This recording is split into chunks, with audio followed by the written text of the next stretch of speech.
हे मुख्यमंत्री झाले तुम्हाला सगळ्यांना सांगतो. पोटा नावाचा कायदा होता तो 2002 साली महाराष्ट्र सरकारने सुरू केला. Prevention of terrorist act. पोटा नावाचा एक कायदा आहे जो की आतंकवादी जे कोणी लोक आतंकवादी आहेत त्या ठिकाणी लोकांच्या हत्या करतात, बॉम्बस्फोट करतात, अशा लोकांना कायमचा आत टाकण्यासाठी तो पोटा नावाचा कायदा होता. यांनी मुख्यमंत्री झाल्या काय केलं तर पोटामध्ये सोलापूर मधले 12 अतिरेकी वाचवायचं काम केलं. त्याची लिस्ट मी तुम्हाला देतो. यांनी काय केलं तर त्या ठिकाणी पोटाच्या अंतर्गत त्या ठिकाणी तुष्टीकरणाचं राजकारण केलं आणि 11-12 अतिरेक्यांना सोडून देण्याचं काम केलं. पोटा कायद्याचा म्हणजे जे अटक होते ज्यांच्यावर लागला होता किंवा लागणार होता अशा 12 अतिरेक्याला वाचवायचं काम केलं. ते म्हणतात आमच्या पप्पावर बोलू नका, आमच्या वडिलांवर बोलू नका म्हणतात.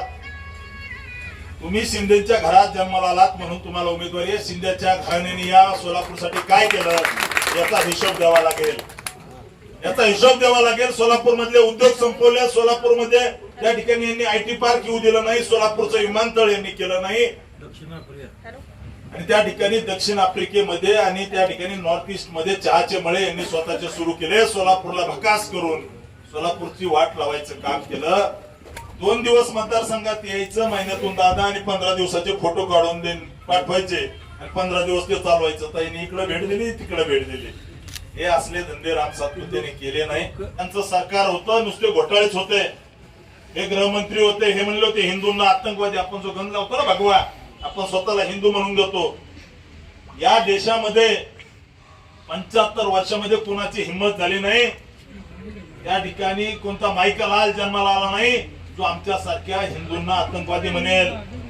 हा सोलापूरला लागलेला कलंक आहे. तुम्हा आम्हाला हिंदूंना, प्रभू रामचंद्राच्या भक्तांना आतंकवादी म्हणायचं काम केलं. याचा हिशोब त्यांना द्यावा लागेल. एबीपी माझा, उघडा डोळे बघा नीट.